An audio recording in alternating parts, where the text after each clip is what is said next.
Magandang tanghali sa inyong lahat. Ako nga pala si Sean Florence B. Fernandez from BBA 212. So gusto ko lang i-share at isabihin sa inyo yung na-experience ko nung ako ay nasa bahay ampunan ng mga matatanda noong nagdaang Wednesday, April 9, 2025.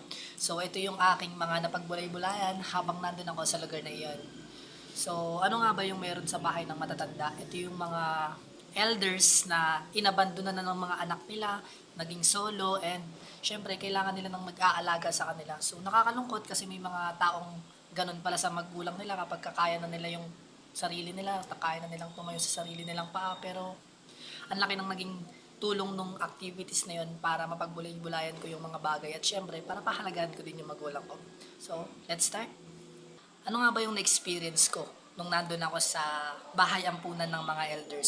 So, unang ginawa ko ay nilibot namin yung campus. Tapos, syempre, nung lumibot kami, nagkaroon ng time na nakakaiyak, nakakawa. Kasi naalala ko may mga classmates ako na habang naglilibot kami, tinitignan nila yung mga matatanda.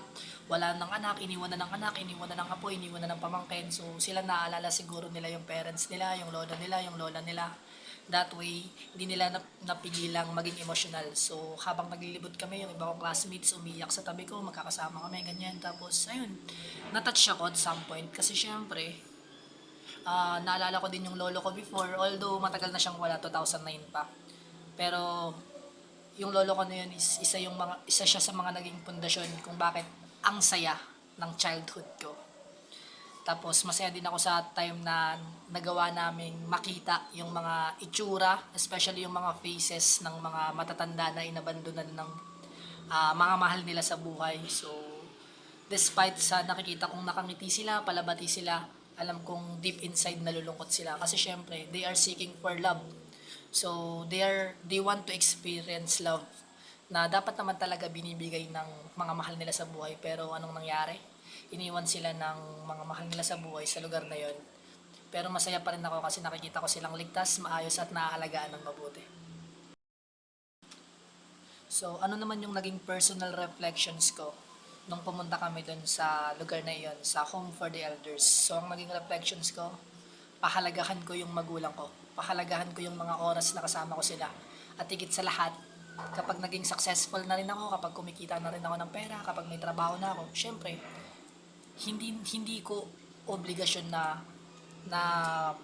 aalagaan sila, pero I will do it because I love them.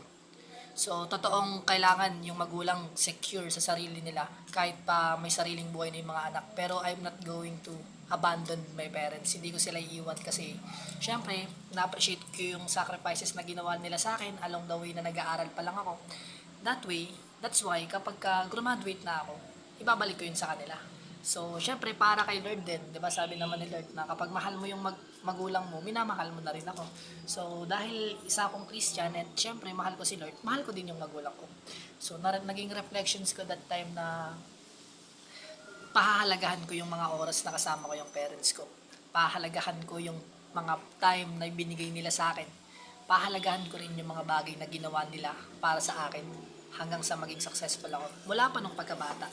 So, kasi ngayon, kung naaalala ko nung pagpunta ko doon, nakikita ko nga sila kagaya ng sabi ko kanina, mga nakangiti. Pero I feel nararamdaman kong nakakaramdam sila ng pag-iisa, ng kalungkutan. Kasi for sure, namimiss nila yung mga kasama nila, yung mga mahal nila sa buhay. Pero diyan sila napunta, diyan sila nilagay.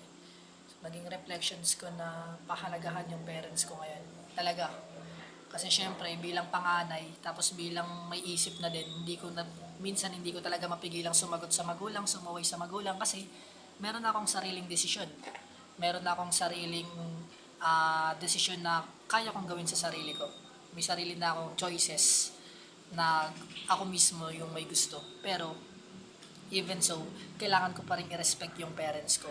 Kasi hindi sa lahat ng oras at sa pagkakataon ay kasama ko sila. Yan ang dahilan kung bakit dapat pinapahalagaan ko sila. Even ngayon na nag-aaral pa lang ako, at lalo na kapag nakagraduate na ako at kaya ko nang bumukod. Kasi mahal ko yung parents ko. Kaya kahit pa may sarili na akong buhay, may sariling pamilya, hindi ko sila iiwan. That's my reflection sa nagdaang elderly activities program. So, ano ba yung naging insights ko sa course na to? So, temporary family life. So una, sa totoo lang, alam kong hindi ito madali. Alam kong, siyempre, tayo prof, tapos alam kong maraming gagawin sa subject na to. Pero, even so, natutuwa ako at marami akong natutunan. Paano? Natutunan kong pahalagaan yung family ko, yung kaibigan ko, from friendship, family, courtship, psychology of human attraction. Ang dami kong natutunan. Tapos nakasynchronize pa siya. Although, medyo pag naalala ko yung mga bagay na ginawa ko, lalo nung di pa ako nagre-report, medyo napapagod ako, iniisip ko pa lang. Pero masaya. Masaya yung naging journey ko sa subject na to kasi na-enjoy ko siya, tapos mas nakilala ko yung sarili ko at mas natuto akong pahalagahan yung mga bagay-bagay na meron ako. Family, friends, and even myself. Marami rin ako natutunan kay Professor Marte. Sa iyo po, Prof. Kasi natutunan kong maging responsable, natutunan kong maging maagap sa oras, at marami akong nakuhang insights and knowledge na magagamit ko even outside the school. At lalong-lalo na kapag nasa field na ako ng teaching. Kaya grateful ako na tinake ko yung course na ito. Kasi na-develop ko yung sarili ko at na-enhance ko yung mga kakayahan na dapat meron ako bilang isang teacher.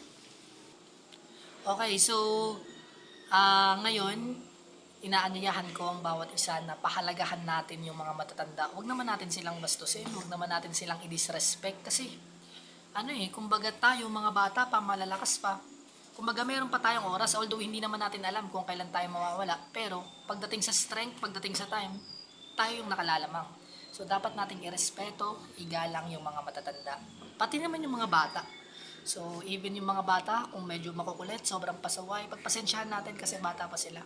Tayo yung mas nakakaintindi, tayo yung umunawa. Ganon din sa mga matatanda. So kung medyo masungit man sila, may pagkaugali, pero hayaan na lang natin at ipagpasa Diyos na lang natin. At ang mahalaga, irespeto natin sila. Gusto ko magtapos sa quote na ito. Ang Diyos ay mahal ang lahat ng tao. Bata, matanda, ikaw, ako. Pantay-pantay tayo sa Diyos. Kaya dapat minamahal din natin at nire-respeto ang isa't isa.